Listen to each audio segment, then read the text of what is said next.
আসসালামু আলাইকুম। সকলকে স্বাগতম জানাচ্ছি সরলরেখা অধ্যায়ের একটি ক্লাসে, যেখানে আমরা সরলরেখার সাধারণ সমীকরণ নিয়ে আলোচনা করব এবং সরলরেখার সাধারণ সমীকরণ থেকে বিভিন্ন আকৃতির সমীকরণে আমরা রূপান্তর করাটা শিখব। ঠিক আছে? দেখো, সরলরেখার সাধারণ সমীকরণটা তোমরা মনে রাখবা, এই যে এরকম আকার ax by c equal 0।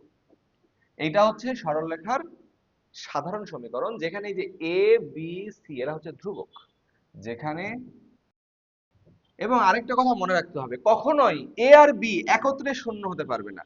শুধু এ শূন্য হতে পারে, সি শূন্য হতে পারে, শুধু বি শূন্য হতে পারে, এসি শূন্য হতে পারে, বিসি শূন্য হতে পারে, কিন্তু এ বি এরা একত্রে শূন্য হবে না। কেন? কেননা এ বি যদি একত্রে শূন্য হয়ে যায় তাহলে তো এক্স ওয়াই কিছুই থাকছে না, কেমনে সমীকরণ হবে বলো? ঠিক, তাহলে এ বি একত্রে শূন্য নয়। ঠিক আছে, আশা করছি বুঝছো।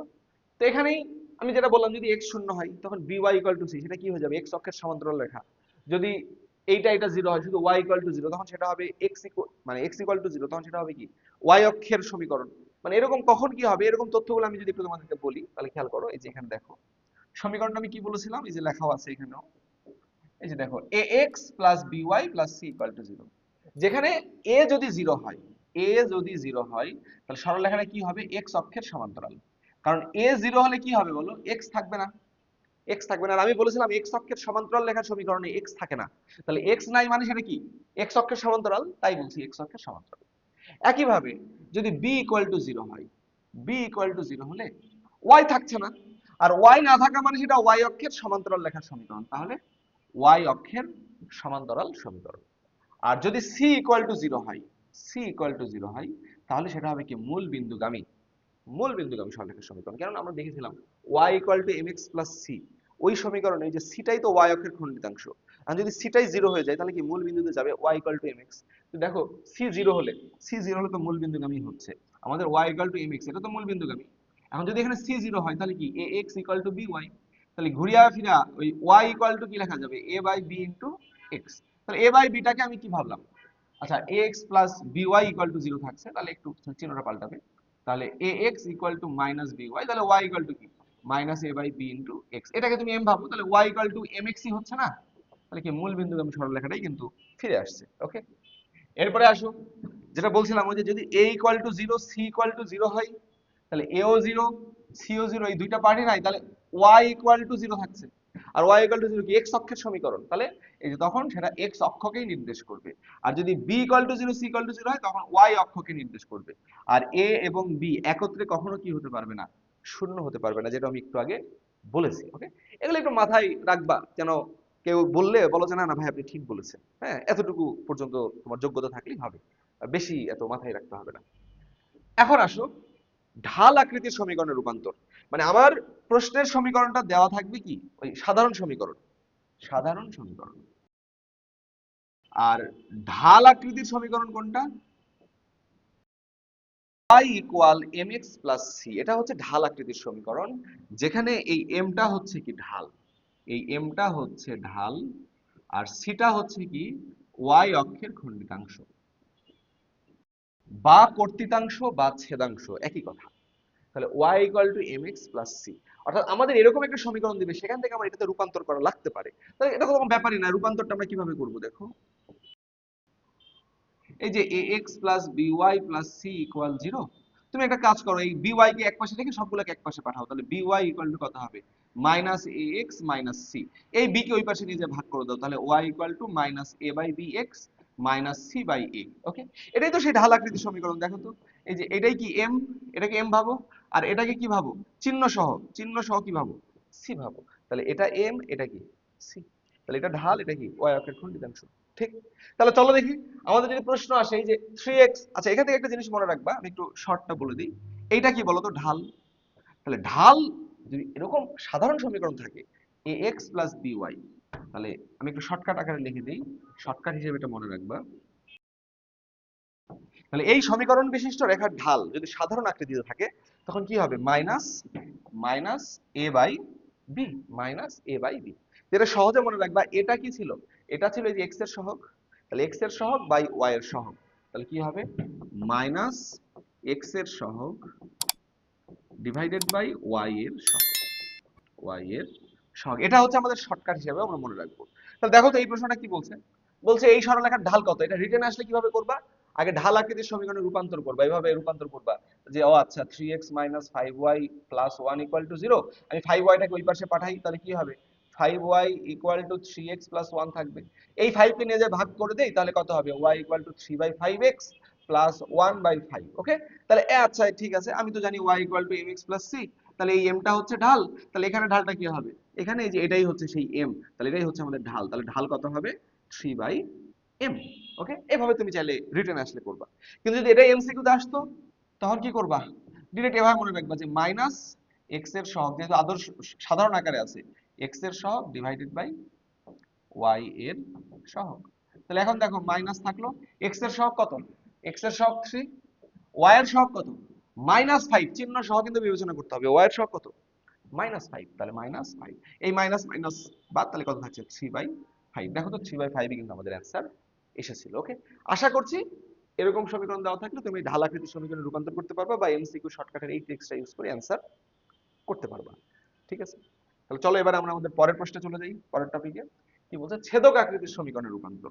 খুবই সহজ কথা, আমরা কি জানি বলো ছেদক আকৃতির সমীকরণটা কেমন,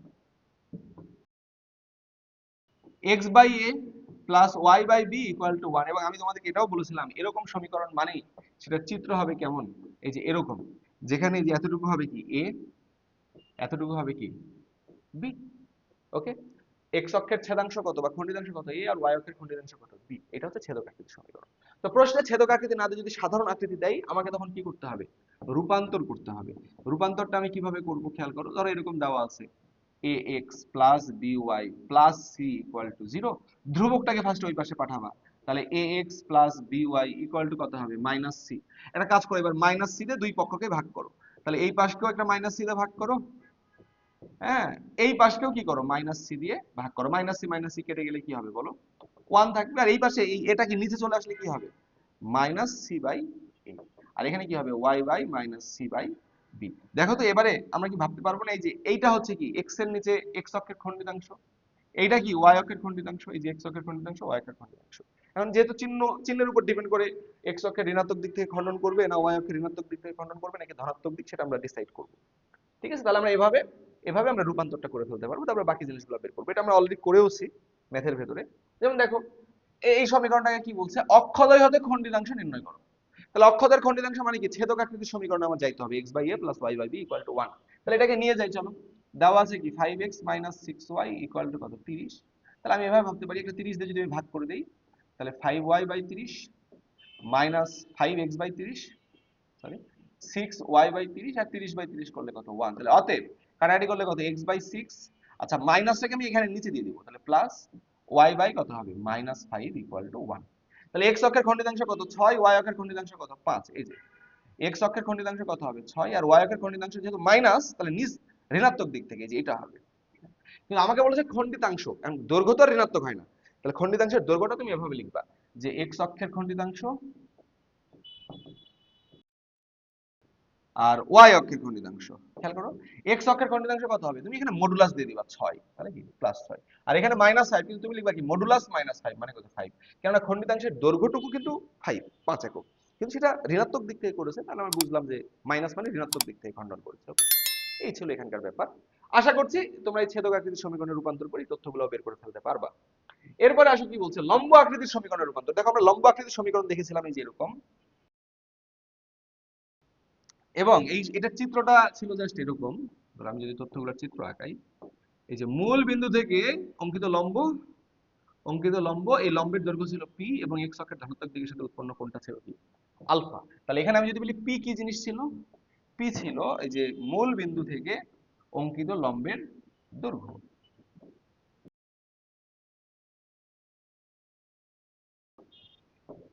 তাহলে কি বললাম, পিটা ছিল মূল বিন্দু হতে অঙ্কিত লম্ব, মূল বিন্দু হতে এই যে মূল বিন্দু থেকে রেখাটার উপর অঙ্কিত লম্বের দৈর্ঘ্যটা p, আর আলফা হচ্ছে x অক্ষের ধনাত্মক দিকের সাথে উক্ত লম্বটির উৎপন্ন কোণ, এই যে উক্ত যে লম্ব সেই লম্বটি x অক্ষের ধনাত্মক দিকের সাথে আলফা কোণটা উৎপন্ন করেছে।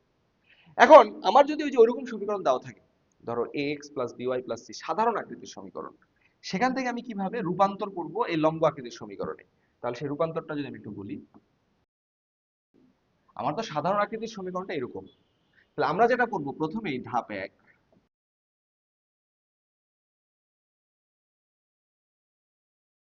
খেয়াল করো কি বললাম।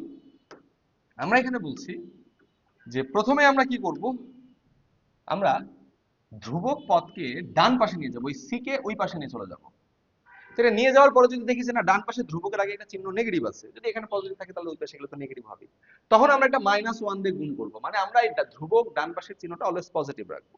ওকে, এবারে আমরা যেটা করব, আমরা উভয় পক্ষে এই যে √a² + b², √a² + b² দ্বারা ভাগ করব, এরপরের স্টেপে cos আলফা sin আলফা ঢুকাই দিব, তাহলে আমাদের অ্যান্সারটা মিলে যাবে। একটা এক্সাম্পল দেখলে তোমরা বুঝতে পারবা। দেখো কি বলছে এখানে, এখানে বলছে এই যে 3x + 4y - 10, এই রেখাটাকে লম্ব আকৃতির সমীকরণে রূপান্তর করো। তাহলে আগে রূপান্তরটা আমরা করি।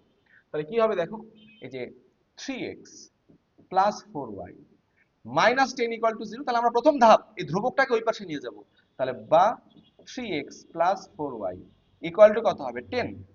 এবারে যদি এই পাশে মাইনাস থাকতো তখন একটা মাইনাস দিয়ে গুণ করতাম, -1 দিয়ে গুণ করতাম। এই পাশে কি মাইনাস আছে? না, এই পাশে তো পজিটিভ, তাহলে দরকার নেই।